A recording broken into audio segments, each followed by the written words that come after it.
This is a third key. And a key to a room behind this bookcase. And this locked room will reveal all. Are we saying there's a hidden room on the other side of a bookcase? I nod. The key was hidden in Shion-Basket's room as a key would unlock the hidden room. She'd already deciphered a treasure map and got the key to a chest. Now all that's left is to get everything open and see what's inside. Her flippant tone breaks the spell was holding everyone in place. And when I turn to a bookcase to move it, we'll have to first empty the books off the shelves.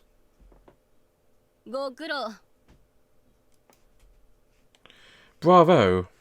A familiar voice caused us all to spin back around. I'm impressed you made it this far. She's not present on the Council of Nicaea for nothing. Yuzuriha Yatsushiro and Mayuri Kohsaka standing there, smiles on their faces. But smiles don't reach our eyes. Yatsushiro-senpai. You're still calling me senpai? How sweet. No, it means I let this slide. You! Now, no chirping with you, little bird. You know that you'll be in as much trouble as this if you draw people's attention.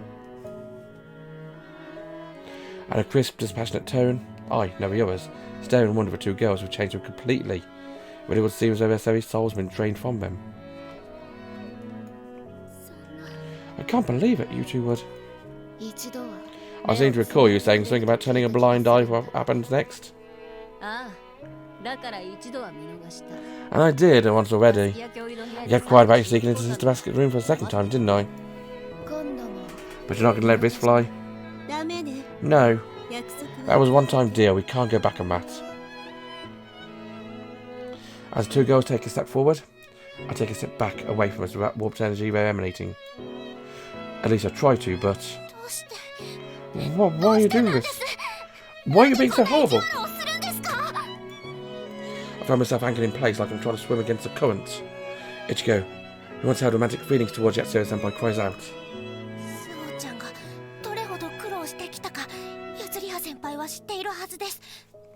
You know what Suoh-san's been through, Yuzuriha-senpai, so why? Ringo-san was involved with, if only for a brief moment. Makes her own plea. Like a tin woodman from a wonderful Wizard of Oz, Yuzuriha-senpai creaks will stop.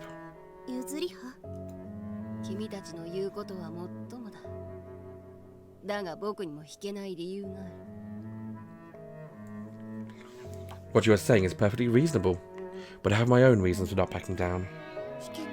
What reasons are those? It's none of your business. Instead of a familiar sardonic smile, what she flashes now is frigid and self-directed. So she's telling me it's an unassailable fact that this is the end, but we should just give up. I can't quit now. I can't back down, no matter what. I look from Yatsushiro-senpai to a different to a girl I once called my friend, to Kamikado-senpai. Yes, I suppose it's something to do with me. Whatever your reasons are, they're enough for you to betray us and work against us. It's clearly an extraordinary situation. Then, she thinks I'm assenting, but I quickly dispel any such thoughts. But I have to do this, regardless of your situation. I'm not going to stop.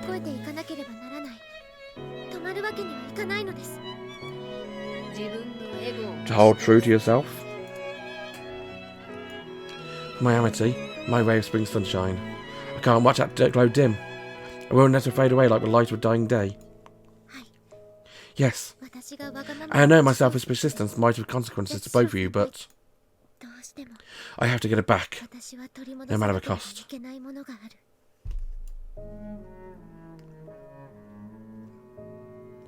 My words sink into the surrounding walls and settles over us like dust. For a long moment, the two girls remain, frozen with a statue of Virgin Mary out in the woods. Then, like stone come to life, Yatsushiro-senpai looks tensely around us. And me, Rika, Takazaki, Erika, are the twins she so cared for. I was a twin woodman, but hard until Neri gave me one. Just like me, you need her, your other half, to complete your soul. Slowly she closed her eyes as though looking inside herself for answers or to God. There, in the silent room, she whispers something to herself. She opens her eyes and looks first at me, and then to Kamikado-senpai. We're done now, Yuzuriha. But something we have to put to bed ourselves. It's time. Expression contort slightly. Her anguish transmitted keenly through a clear, sharp winter air. But Yatsura-senpai seemed to resolve herself. Right. We have more than fulfilled our obligation. With that, she saunters up to a bookcase and starts pulling books off shelves. When I weigh my own needs against all of yours, it's obvious which way the scale tips. I thank her. She flashes me a cynical smile. Now we're committed to this, let's get it over with. We don't run long until we teach a command and member troll.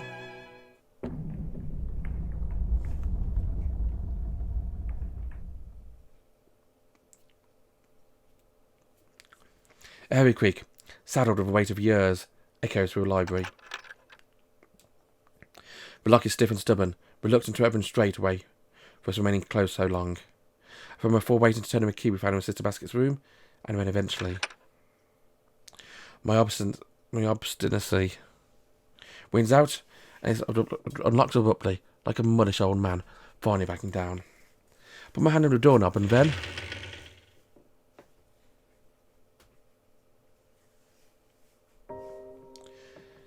I'm greeted by the oppressive weight of years of history. Along with a cold blast of dank air and the smell of dust.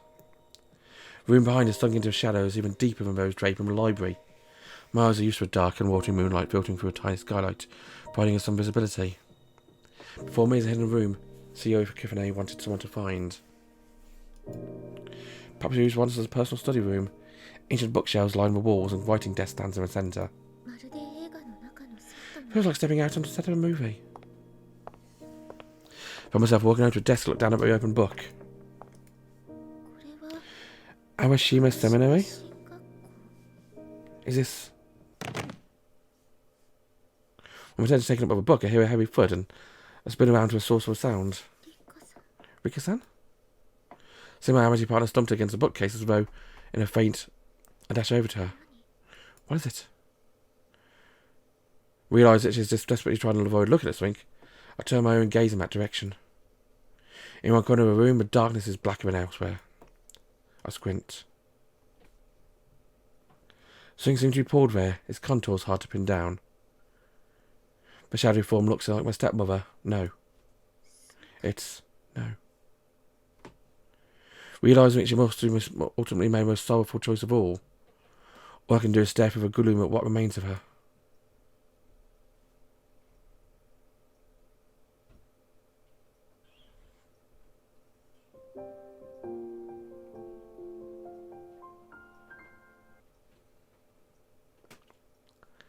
How many times have I been asked whether or not I'm okay? I've been asked time and time again by a major partner. Amitié-san and Mingo-san peering at me with concerned pain on their faces. I've been asked it by Erika-san and Takasaki-san, as I sat in the library pretending to read a book while staring into space. It's not only my friends. Everyone with any connection to me has come up to ask whether or not I'm alright. Their brows folded up in concern. And, whilst I haven't admitted to a single soul, I'm certainly not okay. What I saw that moonlit night in my library's hidden room was beyond anything I could have imagined. A discovery so tragic and gruesome it left me so shell-shocked. With that discovery I encountered both a goddess of truth and a total part of agape. I went to speak with Sister Basket now, knowing what I know. There's no way she can ignore me. I'll be able to get Mayuri back. So why aren't I doing it? Stare out of a corridor window with snowflakes fluttering down from the sky. Because I now understand what Mayuri meant.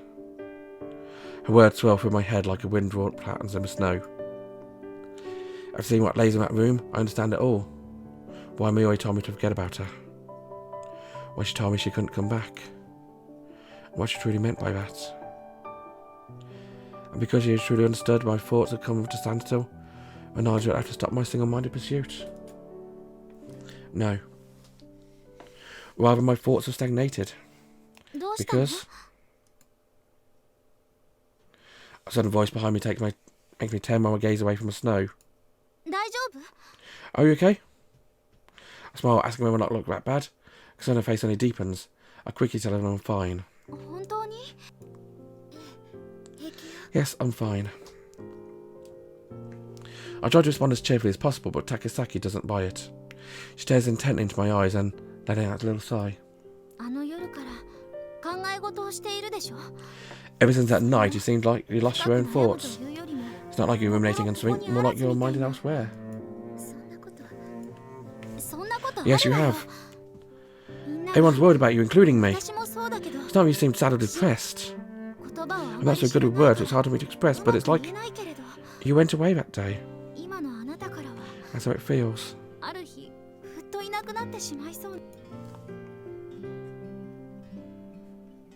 Her words ring true. These feelings are so overwhelming, I wish I could just disappear, but... I'm sorry to make you worry about me, but really, I'm okay. I'm just a little tired. I'm just worn out because I've been stressing out about the play tomorrow. I'm fine, honestly.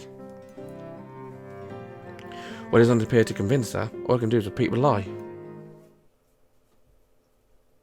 One of the reasons I feel so hollow is because I stole the shoes. Out of a shock I received in the library, I was far too amped up to sleep.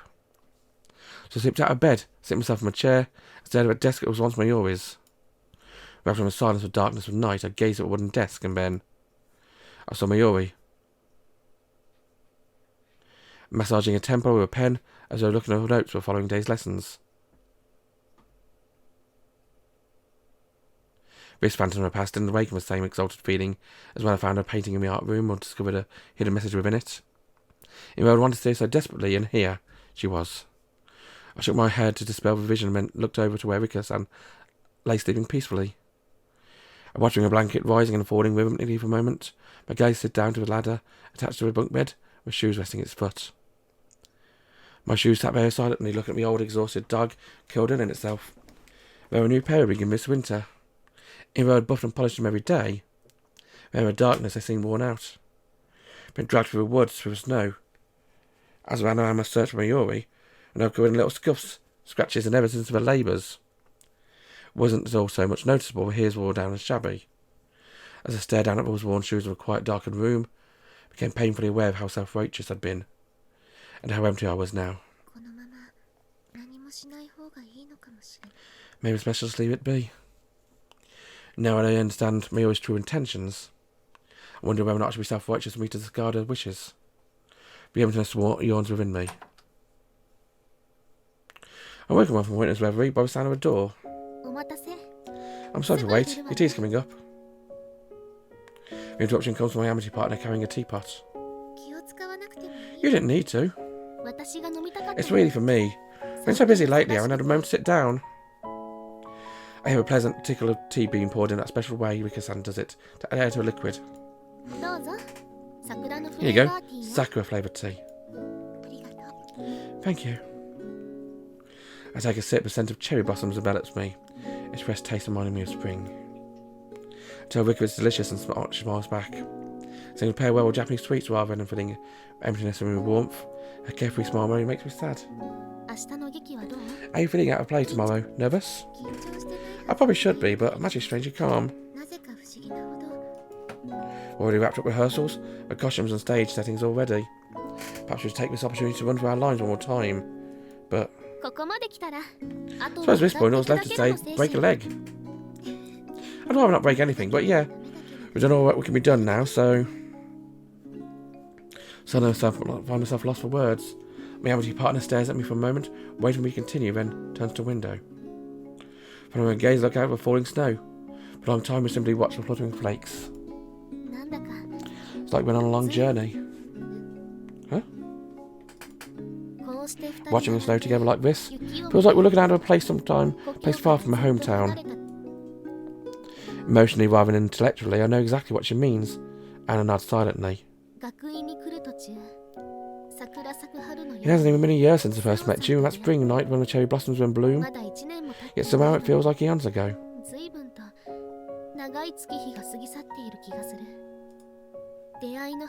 Spring sped by with its many encounters. Some was taken up by duty as a class president, and then, would you believe it, in autumn I became vice president of the Council of Nicaea. She giggles, and takes a sip of her tea. I think back on my own memories. It's amazing how much his view has changed in the space of less than a year. I feel like I've changed too. I still ever feel the same way about myself. My Amitié partners looks away from the window, stares into my eyes for a moment. You've changed too, Suoh-san, but some things have stayed the same. You're still unsure about what to do about Mayuri? Her words hit me like a slap in my face and my throat seizes up. Reading a question in my eyes, how did she know? Rika smiles affectionately. You know, Suoh-san, my beloved Amitié. I have only one thing to say to you. Follow your heart. I know that when you're unsure about something, it's tempting to seek out external authorities. You can cling to it like a lifebelt. But ultimately, you have to make up a decision on your own. If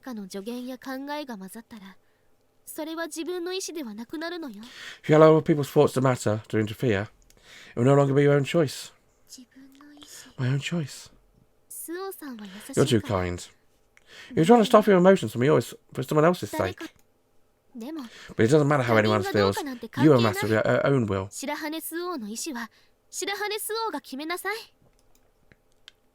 A long silence that follows, I feel something hot bubbling inside my chest. I know what it is. This feels like the first time I was ever scolded by my mother. I remember still loving her voice even though she reprimanded me. Rika Hanabishi is both my best friend and mother figure to me. Even if my choice leads to a worse outcome, it'll be fine. How can you be so sure of that?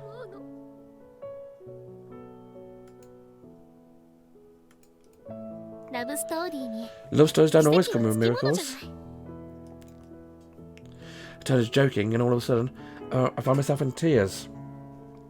My frozen heart is melting behind kindness. It's okay. You have nothing to worry about it. You'll get Mayuri back, I'm sure of it. Whenever you're trapped, I'll be there. I'll help you.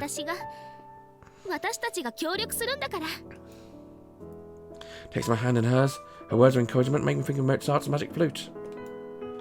The opera stories tell a man who, led by his friends, goes to rescue a princess imprisoned in a far-off castle. My father, a big opera buff, took me to see it and then I fell in love with it. To rescue a princess, he needed a magic bell and a magic flute. Right now I have a magic bell from Rika-san. The bell is determination not to give up. As a magic flute... Rika, I have a favour to ask. Anything. I'll do anything you ask. She puts her hand to her chest, reach out to touch her hair. It's close proximity. I can smell its citrusy scent, a scent I love.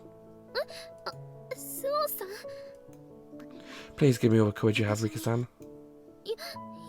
Courage? Suoh-san. Her face is flushed red, eyes grew shut. I tried my hand over her hair and down a braid. Would you lend me your hair clip?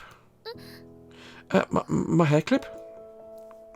She asked me dazedly as I smoothed back a tuft of hair that's come loose from its plait. I'd asked her if she'd rather not. Of course I will, but why?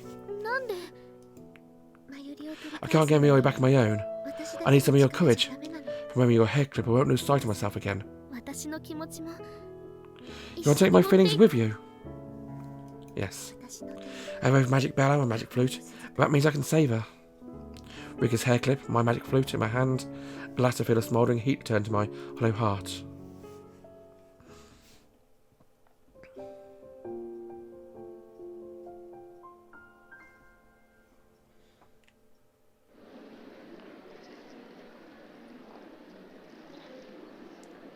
Rika-san's words and the hair clip seem have served to shine one light into a hollowed out tree in my chest to bring withered emotions back to life.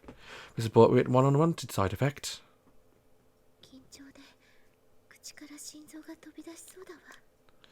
I'm so nervous I feel like my heart's going to jump out right at my chest. Now my feelings are no longer numbed. Nervousness and anxiety got the better of me. I'm trembling like I've been thrown outside in dead winter without an overcoat. So many people, I want to run away.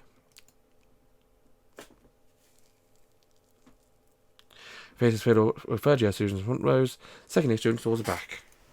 Performing in front of similar numbers before, we passed behind recitals and stations. But something different this time. I'm a star of this show.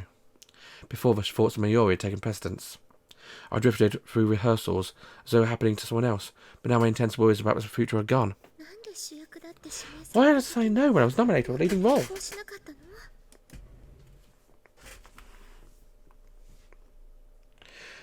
I'm bitterly annoyed at my past self.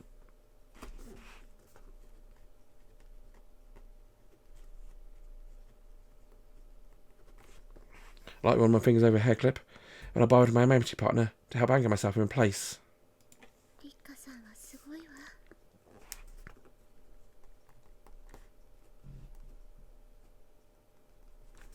I'm so impressed by Rika-san.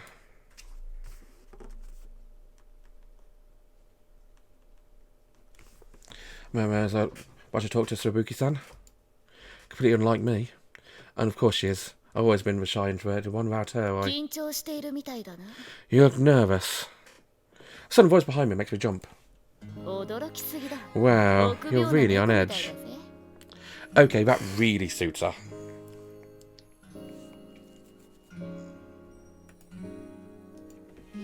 Erika-san.